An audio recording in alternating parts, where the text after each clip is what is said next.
Good morning friends, welcome to online super classes. मैं गणेश कुमार आप सबका का हार्दिक अभिनंदन करते हैं। आज के क्लास में हम बात करेंगे कि एक मैट्रिक्स का इन्वर्स एलिमेंट्री ट्रांसफॉर्मेशन या एलिमेंट्री रो ट्रांसफॉर्मेशन के द्वारा कैसे ज्ञात करते हैं, वो इसमें हम लोग अध्ययन करने वाले हैं। यदि आपने एलिमेंट्री ट्रांसफॉर्मेशन का वीडियो अभी तक नहीं देखे हैं तो सबसे पहले आप एलिमेंट्री ट्रांसफॉर्मेशन या ऑपरेशन का वीडियो आप देख लीजिए, ठीक है। उसके बाद इस सवाल को आप बेहद आसानी तरीके से आप समझ सकते हैं। तो चलिए क्लास स्टार्ट करते हैं, ठीक है।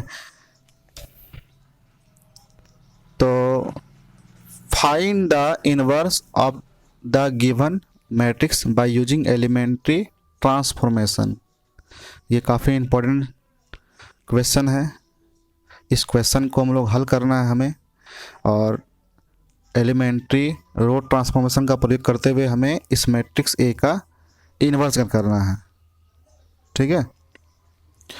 तो सबसे पहले हमें लिखना पड़ता है वी नो दैट ए बराबर आई इंटू ए।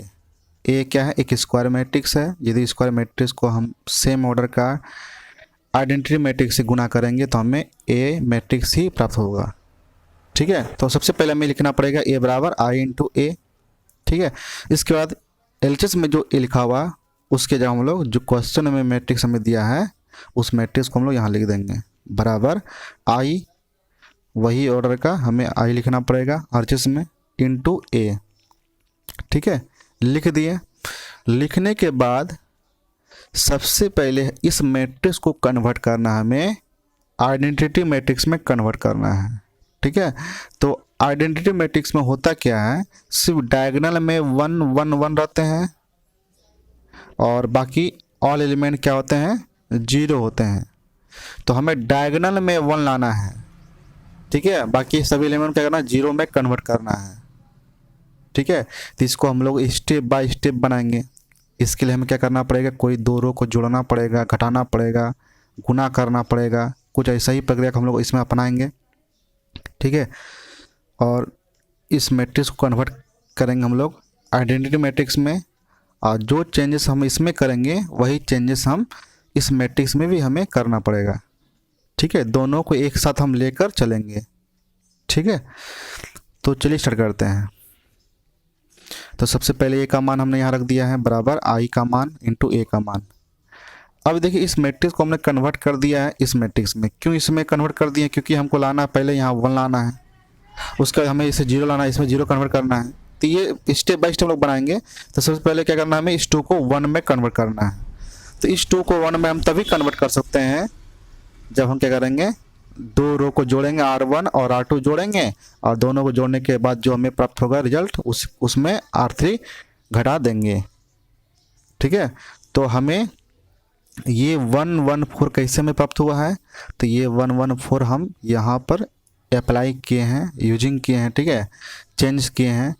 R1 change R1 plus R2 minus R3।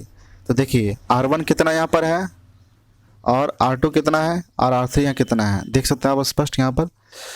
तो यहाँ 1 लाया गया, तो R1 और R2 दोनों जोड़िए, 2 प्लस 2 कितना? 4 माइनस 3 कितना हो गया? 1। यदि ये दोनों को जोड़ेंगे कितना हो जाएगा? -1, ठीक है।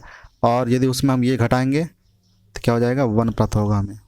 इसमें देखिए यदि ये दोनों को जोड़ेंगे 3 + 3 6, और यदि घटाएंगे ये तो हमें क्या प्राप्त होगा? 4 प्राप्त होगा। तो इसमें हमने चेंज कर दिया, अब इसमें चेंज करेंगे। तो 1 + 0 माइनस ये घटाएंगे तो हमें 1 प्राप्त होगा। फिर 0 1 1 ये जगह घटाएंगे तो 1 ही प्राप्त होगा। जब ये दोनों को जोड़कर इसमें 1 घटाएंगे तो हमें -1 प्राप्त होगा। तो ये मैट्रिक्स हमें प्राप्त हुआ ये एलिमेंट्री का ट्रांसफॉर्मेशन का प्रयोग करते हुए, ठीक है। ये प्रक्रिया का हम लोग अपनाया इसमें। अब इसके बाद इस मैट्रिक्स को हमने कन्वर्ट कर दिया इस मैट्रिक्स में। तो कैसे ये मैट्रिक्स इस मैट्रिक्स में कन्वर्ट हो गया? इसके साइड में हमने लिखा है चेंज यूजिंग। हम लोग दो रो को एक साथ लेके चले हैं, R2 को भी लिए हैं, R3 को भी लिए हैं। तो R2 को हम लोग चेंज किए हैं, R2 change R2 minus 2R1।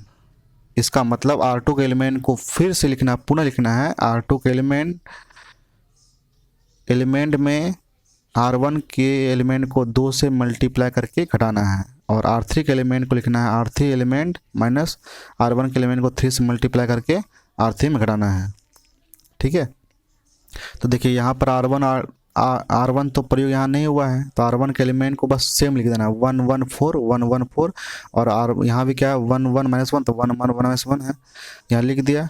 ठीक है, इसके बाद R2 को चेंज करें, तो सबसे पहले हम R2 को देखते हैं। R2 कितना -2 R1, तो R2 कितना है 2, इसके यदि एलिमेंट ऊपर जो 1 है उसको 2 से मल्टीप्लाई कर देंगे तो कितना हो जाएगा 0 हो जाएगा। उसी प्रकार यहाँ पे देखिए, यदि यहाँ पर 2 है, इसको 2 से मल्टीप्लाई कर देंगे तो क्या हो जाएगा 0 हो जाएगा। 3 यदि इसको 2 से मल्टीप्लाई कर देंगे क्या हमें प्राप्त होगा 3 - 8 कितना हो जाएगा -5। ठीक है, तो इस प्रकार से इसमें भी चेंजेस करना है। कितना है 0, यदि इसको 2 से मल्टीप्लाई कर देंगे घटाएंगे तो -2, 1 को यदि 1 इसमें -2 से गुना करके हम घटाएंगे तो हमें कितना प्राप्त होगा -1, और 0 यदि इसको -2 से मल्टीप्लाई करेंगे क्या हो जाएगा +2 हो जाएगा, 0 + 2 हो जाएगा। इसी प्रकार R3 को चेंज करना है, तो R3 कितना R3 - 3 R1, तो R3 कितना है 3, और इसके ऊपर जो R1 है इसको 3 से मल्टीप्लाई करना है। ठीक है, तब इसमें ये वाला एलिमेंट घटाना है, तो 3 - 3 हो जाएगा, कितना हो जाएगा 0, -2, यदि 3 से माइनस गुना कर देंगे तो क्या हो जाएगा, तो -3 या -2 -5, यदि 2 यदि इसको हम -3 से मल्टीप्लाई कर देंगे तो -12, और +2 कितना हो जाएगा -10 हो जाएगा। सेम वही प्रक्रिया हम इसमें अपनाएंगे। कितना है R3 में 0, यदि इसको हम 3 से मल्टीप्लाई कर -3 0, -3 से मल्टीप्लाई -3, और 1 यदि इसको -3 से मल्टीप्लाई करेंगे तो क्या हो जाएगा +3 या +1 कितना हो जाएगा 4 हो जाएगा। ठीक है, यहाँ तक तो हमें कोई दिक्कत नहीं होना चाहिए। अब इसके बाद हमने क्या किया है, R2 के एलिमेंट को R3 के एलिमेंट में इंटरचेंज कर दिए हैं। ठीक है, R2 इंटरचेंज R3, इसका मतलब ये हुआ कि R2 में जितने भी एलिमेंट हैं सेकेंड रो में उसको R3 में कन्वर्ट करना है, और जो R3 में एलिमेंट है उसको R2 में कन्वर्ट करना है। ठीक है, तो सबसे पहले देखिए यहाँ पर R2 में क्या ये एलिमेंट है, R3 में ये एलिमेंट है, R2 में ये एलिमेंट है, R3 में ये एलिमेंट है, सबको आपस में इंटरचेंज कर दीजिए। इसका मतलब क्या आ जाएगा, ये R3 वाला एलिमेंट चल जाएगा सेकंड रो में, और ये वाला एलिमेंट आ जाएगा थर्ड रो में आ जाएगा। इसमें भी वही, ये second row element third row में, थर्ड वाला रो का एलिमेंट सेकंड रो में आ जाएगा। तो यहाँ से कुछ इस प्रकार से प्राप्त होगा। ठीक है, अब इसके बाद ये मैट्रिक्स से हमें ये मैट्रिक्स प्राप्त हुआ। तो कैसे ये प्राप्त हुआ, तो इसको हम साइड में लिखे हैं कि R2 चेंज R2 बाय -5। ठीक है, R2 को क्या करेंगे हम लोग -5 से भाग देंगे, इसलिए -5 से भाग देंगे, तब यहाँ पर क्या आ जाएगा 1 आ जाएगा। ठीक है, तो यहाँ पर 1 लाने के लिए हमें क्या करना है, इसको -5 से भाग देना है, और यहाँ भी 1 लाने के लिए हमें क्या करना पड़ेगा -5 से भाग देना पड़ेगा। इसलिए R2 और R3 दोनों को -5 से हम भाग दे रहे हैं। तो यदि -5 से यदि भाग देंगे तो देखिए क्या प्राप्त होगा, तो हम R2 R3 को ही ले रहे हैं, R1 तो चेंज नहीं कर रहे हैं, तो R1 का एलिमेंट सेम रहेगा 1 1 4 1 1 -1। ठीक है, जैसा है वैसे ही रहेगा।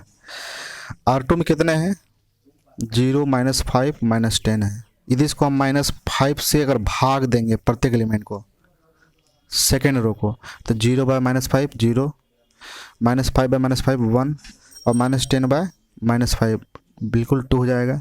इसी प्रकार इसमें क्या होगा -3 बाय -5 3 बाय 5 -3 बाय -5, तो क्या हो जाएगा 3 बाय 5, 4 बाय -5 -4 बाय 5। अब इसमें हम क्या करेंगे, R3 के एलिमेंट को भी -5 से भाग देंगे, तो कितना होगा 0 बाय -5 0, 0 बाय -5 0, और -5 बाय -5 बिल्कुल 1 हो जाएगा। इसमें कितना होगा माइनस में प्लस हो जाएगा 2 बाय 5, इसमें क्या हो जाएगा 1 बाय 5, और इसमें क्या हो जाएगा -2 बाय 5 हो जाएगा। ठीक है, तो कुछ इस तरीके से हमें प्राप्त होगा यदि हम R2 से -5 से यदि भाग देंगे, तो R3 के एलिमेंट को -5 से भाग देंगे तो। अब इसके बाद ये मैट्रिक्स को हमने कन्वर्ट कर दिया इस मैट्रिक्स में, तो ये मैट्रिक्स कैसे हमें प्राप्त हुआ। ठीक है, तो देखिए यहाँ पर हमने कुछ फिर चेंजेस किए हैं, तो R2 change R2 minus 2R3 और R1 change R1 minus 4R3। ये प्रक्रिया को हम अपनाए हैं, ठीक है। R2 को चेंज कर रहे हैं और R1 को चेंज कर रहे हैं, R3 को चेंज नहीं कर रहे हैं। तो R3 में जैसा एलिमेंट है वैसे ही हमको लिख देना है, वो 0 0 1 0 0 1 2/5 1/5 माइनस 2/5, ये बिल्कुल वही लिख दिया हमने, ठीक है। तो R1 को चेंज कर रहे हैं, देखिए तो कितना, सॉरी R2 को चेंज कर रहे हैं, ठीक है पहले। तो R2 में कितना है, 0 1 2 है, तो उसको R2 माइनस 2R3, ठीक है। तो R2 में कितने एलिमेंट हैं, R2 में है 0 है। यदि इसको हम 2 से मल्टीप्लाई करके घटाएंगे तो क्या हो जाएगा, 0 ही प्राप्त होगा, ठीक है। इसके बाद इसमें देखिए कितना होगा, इसमें R2 का मान कितना है 1, और इसके बाद R3 में कितना है 0 है, तो 1 गुना माइनस 2 गुना 0 क्या आ जाएगा, 1 ही प्राप्त होगा हमें। और इसमें कितना है 2 है, इसकी तो हम 2 से मल्टीप्लाई घटाएंगे तो क्या होगा, 0 हो जाएगा, 2 माइनस 2 0 हो जाएगा, तो यहाँ 0 देखिए आ गया, ठीक है। तो वही प्रक्रिया हम इसमें अपनाएंगे। जब इसमें घटाएंगे R2 कितना है, R2 3/5, यदि इसको हम माइनस 2 से R3, यदि इसको हम माइनस 2 से गुना करके घटाएंगे तो हमें क्या प्राप्त होगा, -1/5 प्राप्त होगा, ठीक है। इसी प्रकार यदि हम 3/5 को, यदि R3 को 1/5 से, इसको 2 से यदि हम मल्टीप्लाई करेंगे तो हमें कितना प्राप्त होगा, 1/5 प्राप्त होगा। इसी प्रकार यदि हम R2 एलिमेंट को -4/5 को, यदि इसको हम 2 से मल्टीप्लाई कर घटाएंगे तो क्या हो जाएगा, 0 प्राप्त होगा, ठीक है। तो इस प्रकार से सेकेंड रो चेंज हो गया। अब हम लोग किस में आएंगे, थर्ड रो में आएंगे, सॉरी R1 चेंज करेंगे, ठीक है। तो अब हमने इस मैट्रिक्स में क्या चेंज किया है, R1 change R1 minus 4R3। तो देखिए ऊपर में जो मैट्रिक्स है 1 1 4 है, और यहाँ कितना है 1 1 माइनस 1 है, तो इस रो को चेंज करना है। तो R1 माइनस 4R3। तो देखिए यदि R1 के एलिमेंट में कितने हैं, 1 है, यदि इसको हम 4 से मल्टीप्लाई करेंगे तो क्या हो जाएगा, घटाएंगे इसमें तो क्या हो जाएगा, 0 ही, सॉरी 1 ही प्राप्त होगा। और यदि इसमें हम 1, यदि इसको हम 4 से मल्टीप्लाई घटाएंगे तो क्या हो जाएगा, 0 1 ही प्राप्त होगा। और इसमें 4, R1 का मान कितना है 4 है, और यदि इसको हम 4 से मल्टीप्लाई घटाएंगे तो क्या हो जाएगा, ये 0 में कन्वर्ट हो जाएगा, ठीक है। तो फर्स्ट रो कंप्लीट। अब इसमें आते हैं फर्स्ट रो में, ठीक है, ये कैसे कन्वर्ट हुआ है, तो यहाँ पर ध्यान दीजिए। R1 का मान कितना 1, यदि इसको हम 4 से मल्टीप्लाई कर घटाएंगे तो -3/5 प्राप्त होगा। यदि 1, इसको यदि हम 4 से मल्टीप्लाई कर घटाएंगे तो कितना 1/5 प्राप्त होगा। यदि -1, यदि इसको हम 4 से मल्टीप्लाई कर घटाएंगे इसमें तो हमें 3/5 प्राप्त होगा, ठीक है। तो ये मैट्रिक्स कैसे आया है, इसका हम लोग अप्लाई किए हैं, तब ये मैट्रिक्स बदल गया, इस मैट्रिक्स में बदल गया। अब ये जो मैट्रिक्स है, इस मैट्रिक्स को हम लोग कन्वर्ट कर दिए इस मैट्रिक्स में। तो कैसे ये मैट्रिक्स कन्वर्ट हुआ है, तो देखिए अब अंतर दिक्कत कहाँ है, अब देखिए सिर्फ यहाँ पर 0 लाना है, ठीक है, बाकी ठीक है आइडेंटिटी मैट्रिक्स में। तो इस मैट्रिक्स को कन्वर्ट करना है, यहाँ पर जो एलिमेंट है इसको कन्वर्ट करना है किस में, 0 में लाना है इसे, ठीक है। तो ये किस रो में स्थित है, R1 में स्थित है ये, तो R1 को ही चेंज करेंगे। तो R1 change R1 minus R2, ठीक है। हम R3 नहीं लिए, ठीक है, चूँकि घटाएंगे इसमें तो फिर यहाँ 1 ही रह जाएगा, इसलिए R2 में ही घटा, R1 माइनस R2 ही लेंगे, ठीक है। इस बात पर ही हमें ध्यान देना पड़ेगा कि इसको आइडेंटिटी में लाना है। फिर ऐसा नहीं कि मान लो कोई यहाँ पर 0 करने का प्रयास कर रहे हैं तो यहाँ पर कोई एलिमेंट आ रहा है, तो ऐसा नहीं होना चाहिए, ठीक है। दिमाग से प्रयोग करके इसको हल करना होगा। तो फर्स्ट रो में कितना है 1 1 0 है, ठीक है। तो R1 माइनस R2 घटाइए तो 1 माइनस 0 1, 1 में 1 0, 0 माइनस 0 0, इसमें घटाइए -3/5 -1/5 कितना होगा, -2/5 प्राप्त होगा, चेक कर सकते हैं आप। 1/5 माइनस 1/5 कितना, 0 हो जाएगा। 3/5 माइनस 0 3/5 हो जाएगा। बाकी R2 R3 सेम रहेगा, तो R2 R3 सेम रह गया। अब हमने आपको क्या बोला था, जैसे ही एलएचएस में वो ए मैट्रिक्स हमें आइडेंटिटी मैट्रिक्स में हमें प्राप्त हो गया, या आइडेंटिटी मैट्रिक्स या यूनिट मैट्रिक्स आ गया, तो हम क्या करेंगे, ये अप्लाई को बंद करना, हम बंद कर देंगे, ठीक है।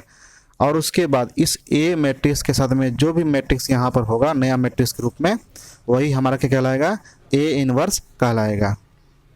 इसलिए हम कह सकते हैं कि ए इनवर्स का मान कितना आ गया, -2/5 0 3/5 1 माइनस 1/5 1/5 0 2/5 1/5 -2/5, ये हमारा क्या कहलाएगा, उस मैट्रिक्स ए का ए इनवर्स कहलाएगा, ठीक है। ऐसा इसलिए हम किए हैं क्योंकि यहाँ पर एक मैट्रिक्स था और यहाँ पर भी एक मैट्रिक्स है, ठीक है, दोनों स्क्वायर मैट्रिक्स है, दोनों का ऑर्डर क्या समान है, दोनों को गुना करने के बाद हमें आइडेंटिटी मैट्रिक्स प्राप्त हुआ। तो आइडेंटिटी मैट्रिक्स तभी प्राप्त होता है जब कोई मैट्रिक्स के साथ में उसका इन्वर्स रहता है, ठीक है, तभी उसका गुणनफल आइडेंटिटी हमें प्राप्त होता है या यूनिट मैट्रिक्स प्राप्त होता है हमें, ठीक है। तो इसलिए ए इनवर्स का मान हो गया इतना, ठीक है। साइड में हमने लिख भी दिया है कि ए इनवर्स इंटू ए, दोनों का गुणनफल आई देता है, तो यहाँ पर वही है, इसी को कंपेयर करते हुए हमने ए इनवर्स का मान निकाल दिया। तो उम्मीद करते हैं कि आपको ये क्वेश्चन को अच्छी तरह से आप समझ गए होंगे, ठीक है। यदि फिर भी कोई अगर डाउट रह गया है तो आप हमें कमेंट बॉक्स में कमेंट कीजिए, फिर इसी टॉपिक्स पर हम एक नया वीडियो बनाएंगे। थैंक्स फॉर वॉचिंग वीडियो, मिलते हैं नेक्स्ट क्लास में या वीडियो में, ओके।